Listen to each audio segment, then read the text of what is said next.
നമസ്കാരം. നമുക്ക് സ്വാതന്ത്ര്യം കിട്ടിയിട്ട് 75 കൊല്ലം കഴിഞ്ഞു. കഴിഞ്ഞ 75 കൊല്ലമായിട്ട് നോർത്ത് ഈസ്റ്റേൺ സ്റ്റേറ്റുകൾ വംശീയ കലാപത്തിന്റെ പിടിയിലാണ്. നോർത്ത് ഈസ്റ്റേൺ സ്റ്റേറ്റുകളിൽ വിഘടനവാദവും തീവ്രവാദവും വംശീയ കലാപവും നടക്കുവാനുള്ള പ്രധാന കാരണം പണ്ഡിറ്റ് ജവഹർലാൽ നെഹ്റുവിൽ തുടങ്ങി ഏതാണ്ട് 60 വർഷം ഭരിച്ച കോൺഗ്രസ് സർക്കാരുകൾ ഉണ്ടാക്കിയ പോളിസീസ് അല്ലെങ്കിൽ നയരൂപീകരണങ്ങളാണ്. നോർത്ത് ഈസ്റ്റേൺ സ്റ്റേറ്റുകളോടുള്ള അവഗണനയുടെ തുടക്കം പണ്ഡിറ്റ് ജവഹർലാൽ നെഹ്റുവിന്റെ കാലത്ത് തന്നെയാണ്. നോർത്ത് ഈസ്റ്റേൺ റീജിയന്റെ ഭൂരിഭാഗവും ട്രൈബൽ ഏരിയാസ് ആണ്. ആദിവാസികളാണ് അവിടെ അധിവസിക്കുന്നത്. അവരെ പൂർണ്ണമായും നെഹ്റു സർക്കാർ അവഗണിച്ചു. അവിടൊന്നും ഭരണം തന്നെ ഉണ്ടായിരുന്നില്ല. ഈ അവഗണനയാണ് ഈ പ്രദേശങ്ങളിൽ വിഘടനവാദവും നക്സലിസവും വളർന്നു വരുവാനുണ്ടായ കാരണം. നോർത്ത് ഈസ്റ്റേൺ റീജിയനിൽ മാത്രമല്ല, ഭാരതം ഒട്ടുക്ക് ട്രൈബൽസിനെ നെഹ്റു അവഗണിച്ചു. ആ ഒരു കാരണം കൊണ്ടാണ് ആന്ധ്രാപ്രദേശ്, ബീഹാർ, ഛത്തീസ്ഗഡ്, ഈവൻ ജാർഖണ്ഡ് ഇവിടങ്ങളിലൊക്കെ ട്രൈബൽ ഏരിയകളിൽ നക്സലിസവും ചുവപ്പ് ഭീകരതയും വളർന്നു വരുവാനുള്ള കാരണം. ട്രൈബൽ ഏരിയാസ് മാത്രമല്ല, രാജ്യത്തിലെ പല ഉൾനാടൻ ഗ്രാമങ്ങളും നെഹ്റുവും കോൺഗ്രസും അവഗണിച്ചു. അപ്രകാരമുള്ള ധാരാളം ഗ്രാമങ്ങൾ യുപിയിലും ബീഹാറിലുമൊക്കെ ഉണ്ടായിരുന്നു. ഒരു പ്രതീക്ഷയുമില്ലാതെ അവിടുത്തെ ജനങ്ങൾ അവഗണിക്കപ്പെട്ടു.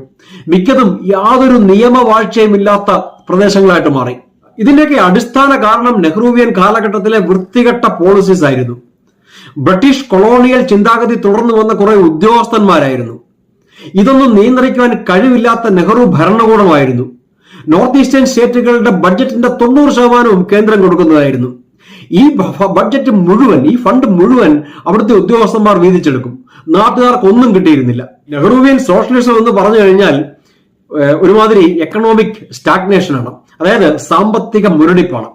ഈ സോഷ്യലിസം പറഞ്ഞു ഒരൊറ്റ പ്രൈവറ്റ് ഇൻവെസ്റ്റ്മെന്റിനെ നെഹ്റു എൻകറേജ് ചെയ്തിരുന്നില്ല. ഒരൊറ്റ വിദേശ നിക്ഷേപം ഭാരതത്തിൽ കൊണ്ടുവന്നിരുന്നില്ല. ഇതുകൊണ്ടൊക്കെ സംഭവിച്ചത് നരേന്ദ്രമോദി അധികാരത്തിൽ വരുന്നതിന് മുൻപ് വരെ നോർത്ത് ഈസ്റ്റേൺ റീജിയൻ ഭാരതത്തിന്റെ മുഖ്യധാരയിൽ നിന്നും അകന്നുപോയിരുന്നു. അതാണ് യാഥാർത്ഥ്യം. നോർത്ത് ഈസ്റ്റേൺ സ്റ്റേറ്റുകളെ ഭാരതത്തിന്റെ മുഖ്യധാരയിലേക്ക് കൊണ്ടുവരുന്നത് നരേന്ദ്രമോദിയാണ്. കഴിഞ്ഞ 9 കൊല്ലത്തിനുള്ളിൽ നരേന്ദ്രമോദി 60 പ്രാവശ്യം നോർത്ത് ഈസ്റ്റേൺ സ്റ്റേറ്റുകൾ സന്ദർശിച്ചിട്ടുണ്ട്. കോവിഡ് മൂലം നമുക്ക് 3 കൊല്ലം നഷ്ടപ്പെട്ടില്ലായിരുന്നുവെങ്കിൽ അദ്ദേഹം 100 പ്രാവശ്യം നോർത്ത് ഈസ്റ്റേൺ സ്റ്റേറ്റുകൾ സന്ദർശിച്ചേനെ. അദ്ദേഹത്തിന് മുൻപുള്ള പ്രധാനമന്ത്രിമാർ എല്ലാവരും കൂടി സന്ദർശിച്ചതിനേക്കാൾ വളരെയധികം കൂടുതലാണ്. അതിന്റെ ഫലമാണ് നോർത്ത് ഈസ്റ്റേൺ റീജിയനിൽ ഇന്ന് കാണുന്ന അത്ഭുതാവഹമായ ഡെവലപ്മെന്റ്. 2014 ശേഷം 1350 പുതിയ പ്രോജക്റ്റുകളാണ് നരേന്ദ്രമോദി ഗവൺമെന്റ് നോർത്ത് ഈസ്റ്റേൺ സ്റ്റേറ്റുകളിൽ ഇംപ്ലിമെന്റ് ചെയ്തുകൊണ്ടിരിക്കുന്നതോ. ഈ സ്റ്റേറ്റുകളൊക്കെ അഫ്സ എന്ന ഒരു പട്ടാള നിയമത്തിനടിയിലായിരുന്നു. ഇന്ന് അതൊക്കെ മാറി. ഭാരതത്തിന്റെ മറ്റേത് സംസ്ഥാനങ്ങളെ പോലെയും നോർത്ത് ഈസ്റ്റേൺ റീജിയനും സ്വതന്ത്ര സംസ്ഥാനങ്ങളാണ്. നമുക്ക് സ്വാതന്ത്ര്യം കിട്ടിയ 65 കൊല്ലങ്ങൾക്ക് ശേഷം 2014 വരെ 8000 കിലോമീറ്റർ റോഡുകൾ മാത്രമായിരുന്നു നോർത്ത് ഈസ്റ്റേൺ സ്റ്റേറ്റുകളിൽ ഉണ്ടായിരുന്നത്.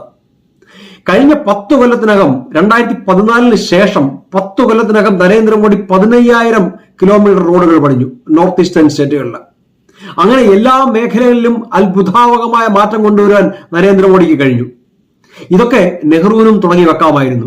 നെഹ്റു 17 കൊല്ലം ഭാരതത്തിന്റെ പ്രധാനമന്ത്രിയായിരുന്നു. ഇതൊന്നും ചെയ്യാതെ സെക്യുലറിസം പറഞ്ഞുകൊണ്ടിരുന്നതാണ് നെഹ്റുവിന്റെ ഏറ്റവും വലിയ സംഭാവന. അടുത്തയാഴ്ച മറ്റൊരു നെഹ്റുവിയൻ മെന്ററുമായി കാണുന്നതിനും വരെ thank you so much. Vande Mataram.